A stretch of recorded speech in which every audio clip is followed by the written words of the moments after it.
নমস্কার বন্ধুরা, আশা করি সবাই খুব ভালো আছো। শুভমিতা ব্লগে সবাইকে স্বাগত জানাই। আজকে তোমাদের সাথে শেয়ার করব পুজো স্পেশাল আলু ফুলকপির নিরামিষ রেসিপি। দুর্গা পুজো হোক বা লক্ষ্মী পুজো, পোলাও হোক বা ফ্রায়েড রাইস, লুচি, পরোটা বা ভাত বা খিচুড়ি, যে কোনো কিছুর সাথেই এই আলু ফুলকপির রেসিপি কিন্তু বেশ ভালো লাগে। তবে বন্ধুরা, এই পুজো স্পেশাল রেসিপিটা তোমরা বাড়িতে অবশ্যই একবার হলেও বানিয়ে দেখো, তারপর আমায় কমেন্ট করে জানিও রেসিপিটা তোমাদের কেমন লাগলো। তবে বন্ধুরা, রেসিপিটা কেউ স্কিপ করো না। স্কিপ করলে আমি কি পদ্ধতিতে রেসিপিটা বানালাম বা কী মশলার অ্যাড করলাম সেটা তোমরা মিস করে যাবে, তখন হয়তো রেসিপিটা খেতে এতটা ভালো হবে না। তাহলে চলো বন্ধুরা, রেসিপিটা দেখে নেওয়া যাক। এখানে আমি প্রথমেই একটা ফুলকপি কেটে নিয়েছি আর নিয়েছি দুটো মাঝারি সাইজের আলু। আলুগুলোকে ডুমো করে কেটে নিচ্ছি। নিরামিষ এই রেসিপিটার সাথে আলুগুলো কিন্তু একটু বড় বড় থাকলে দেখতেও ভালো লাগে, খেতেও ভালো লাগে। ফুলকপির দেখো ডাঁটাগুলো কিন্তু আমি অল্প অল্প করে চিড়ে নিয়েছি, যাতে ভেতর অবধি মশলাগুলো ঢুকে যায় আর ডাঁটাটাও খেতে বেশ ভালো লাগে। ধুয়ে পরিষ্কার করে ফুলকপি আর আলুটা প্লেটে রেখেছি। এরপর চলো কিছু মশলার পেস্ট বানিয়ে নিই। এখানে আমি প্রথমে মিক্সিং জারের মধ্যে নিয়ে নিয়েছি একটা টমেটো কুচি, দিয়ে দিলাম দুটো কাঁচা লঙ্কা আর প্রায় 1 ইঞ্চ পরিমাণ আদা ছোট্ট ছোট্ট করে টুকরো করে দিয়ে দিয়েছি। এই মিক্সিং জারটা সরিয়ে রাখলাম, তবে এখানে আমি আরও 1-2টো মশলা রেডি করে নেব। যেই একটা মশলা বেটে নেব আর একটা মশলার ঘোল বানিয়ে রাখবো। আরও একটা বাটিতে নিয়ে নিলাম কয়েকটা কাজু বাদাম আর বড় চামচের 1 চামচ পরিমাণে পোস্ত। এগুলো আমি যা মশলায় ব্যবহার করছি সেটা কিন্তু দুটো মাঝারি সাইজের আলু আর একটা ফুলকপির পরিমাণ অনুযায়ী। এরপর তোমরা যদি সবজির পরিমাণ বাড়িয়ে বা কমিয়ে নাও, সেই ক্ষেত্রে কিন্তু তোমাদের মশলার পরিমাণটাও বাড়িয়ে বা কমিয়ে নিতে হবে। একটা বাটিতে অল্প একটু জল নিয়ে বাটির মধ্যে দিয়ে দিলাম পরিমাণ অনুযায়ী হলুদের গুঁড়ো, ঝালের পরিমাণ অনুযায়ী লঙ্কার গুঁড়ো। এখানে কিন্তু কাঁচা লঙ্কার ব্যবহার হয়েছে, সেই বুঝে তোমরা লঙ্কাটা দিয়ে নিও। সামান্য একটু দিয়েছি জিরের গুঁড়ো, অল্প পরিমাণে ধনের গুঁড়ো আর 1/2 চামচ দিয়ে দিলাম কাশ্মীরি রেড চিলি পাউডার। এটা দিলাম কালারের জন্য, তবে এটা সম্পূর্ণ অপশনাল, তোমরা চাইলে দিতে পারো, না চাইলে বাদ দিতে পারো। এই গুঁড়ো মশলাগুলো খুব ভালোভাবে ঘোল বানিয়ে রেখে দিচ্ছি। এরপর প্রত্যেক কটা মশলা আমি আলাদা আলাদা করে বেটে নিচ্ছি, ঠিক যেইভাবে সাজিয়ে নিয়েছি।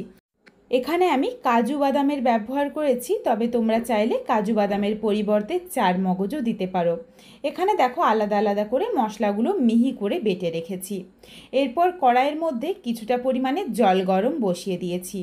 জলটা গরম হয়ে গেলে প্রথমে এখানে আমি ডুমো করে কেটে নেওয়া আলুটা দিয়ে দেব, তার কারণ আলুটা সেদ্ধ হতে বেশ কিছুক্ষণ সময় লাগে।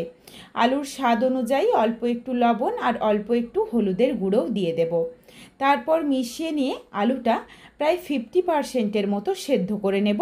তারপর ফেরত আসছি। আলুটা প্রায় 50%-এর মতো সেদ্ধ হয়ে গেছে। তারপর দিয়ে দিলাম কেটে রাখা ফুলকপি। ফুলকপিটা দিয়ে নাড়াচাড়া করে মিশিয়ে ফুলকপিটাকেও একটু ভাপিয়ে নেব, তবে খুব বেশি সময় নিয়ে নয়, মিনিট 3-4 সময় নিয়ে একটু হালকা ভাপিয়ে নিলেই হবে। খুব বেশি ভাপিয়ে নিলে কিন্তু আবার ফুলকপিটা একদম গলে যাবে। এখানে চাইলে তোমরা ফুলকপি আলু আলাদা আলাদা করেও ভাপাতে পারো, যাতে সময়টা কম লাগে আর একই সাথে ভাপানো হয়ে যায়। এই জন্য আমি এইভাবে একসাথে দিয়ে দিলাম। আলু ফুলকপিটা হালকা করে সেদ্ধ হয়ে গেছে। এরপর তুলে রাখছি জলটা ঝরিয়ে। এই জলটা কিন্তু রান্নাতে ব্যবহার করব না, ফেলে দেব। আর এইভাবে যদি জলে একটু সেদ্ধ করে নেওয়া হয়, তাহলে ফুলকপির যে একটা গন্ধ থাকে সেটাও কিন্তু বেরিয়ে যায় আর হজমের জন্যও বেশ সুবিধে হয়। এইদিকে দেখো কড়াইয়ের মধ্যে আমি কিছুটা পরিমাণে সর্ষের তেল গরম করে নিয়েছি। তেলটা খুব ভালোভাবে গরম করে নিতে হবে, যাতে কড়াইয়ের মধ্যে আলু বা ফুলকপি কোনো কিছুই ভাজতে ভাজতে আটকে না যায়। প্রথমেই আমি আলুগুলো দিয়ে দিচ্ছি। আলুগুলো বেশ লাল লাল করে ভেজে তুলে রাখবো। যেমন আমি একসাথে সেদ্ধ করে নিয়েছিলাম আলু ফুলকপি, সেই রকম কিন্তু আলু ফুলকপি একসাথে ভাজা যাবে না, তাহলে ভেঙে যেতে পারে।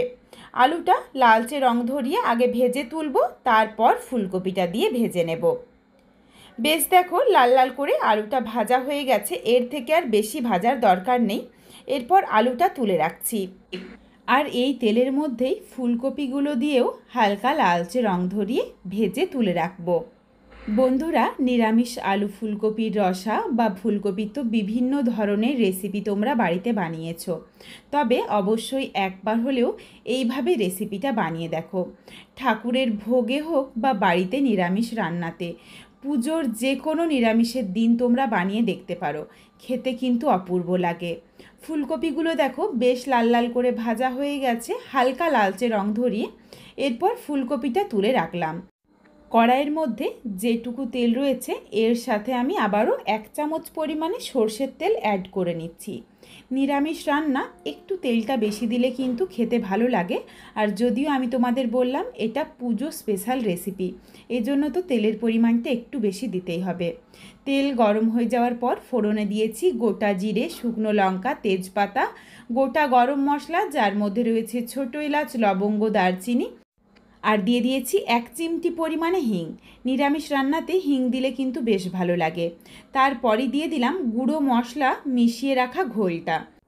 মশলার ঘোলটা দিয়ে দেওয়ার পর প্রায় 10 থেকে 15 সেকেন্ডের মতো একটু নাড়াচাড়া করে নিয়েছি। তারপর দিয়ে দিলাম টমেটোর সাথে আরও যা যা মশলা দিয়ে আমি পেস্ট করে রেখেছিলাম সেই পেস্টটা। এরপর নাড়াচাড়া করে ভালোভাবে কষিয়ে নেব যতক্ষণ না অবধি টমেটোর কাঁচা গন্ধটা চলে যায়, আর আদারও। মশলাটার থেকে দেখো সুন্দরভাবে যখন তেল ছাড়তে শুরু করবে, তারপর দিয়ে দিলাম ভেজে রাখা আলু ফুলকপি। আলু ফুলকপিটা দিয়ে নাড়াচাড়া করে মিশিয়ে একটু কষিয়ে নিচ্ছি। তবে খুব বেশি নাড়াচাড়া করব না, তখন আবার ফুলকপিটা ভেঙে যেতে পারে। এই জন্য সামান্য একটু জল দিয়ে দিলাম। জল দিয়ে দিলে কিন্তু ফুলকপিটার কড়াইয়ের মধ্যে লেগেও যাবে না, আর ভাঙারও কোনো ভয় থাকবে না। জলটা দেওয়ার পর প্রায় মিনিট 2 মতো একটু কষিয়ে নিচ্ছি। মিনিট 2 সময় নিয়ে মশলার সাথে ভালোভাবে আলু ফুলকপিটাকে কষিয়ে নিয়েছি।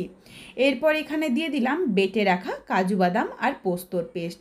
এটা কিন্তু একটু দেরিতে দিতে হবে, তাহলে কাজু বাদাম বা পোস্তর যে একটা সুন্দর গন্ধ বা স্বাদটা থাকে সেটা সুন্দরভাবে রান্নাটার সাথে থাকবে। একটু মিষ্টি মিষ্টি লাগলে কিন্তু রান্নাটা নিরামিষ তো খেতেও বেশ ভালো লাগবে। এখানে তোমরা যেমন ঝোল বা গামাখো খেতে চাও সেই বুঝে জলটা দিয়ে নিও। তবে এই রেসিপিটা খুব বেশি ঝোল করলে ভালো লাগবে না, একটু মাখো মাখোই খেতে বেশ ভালো লাগে। সুন্দরভাবে যখন ফুটে উঠেছে দিয়ে দিলাম 1/2 চামচ পরিমাণে চিনি। চিনিটা কিন্তু অবশ্যই দিও, তাহলে টেস্টটা ব্যালেন্স হয়ে যাবে। আর নিরামিষ রান্না কিন্তু চিনি ছাড়া ভালো লাগে না। চিনি দিয়ে খুব ভালোভাবে মিশিয়ে নিলাম, আর ঢাকনা দিয়ে মিনিট 2 মতো আবারও একটু ফুটিয়ে নিচ্ছি। ফিরে আসছি প্রায় মিনিট 2 পর। প্রায় 2 মিনিটের মতো ফুটিয়ে নিয়েছি, বেশ অনেকটা দেখো ঝোলটা ঘন হয়ে গেছে।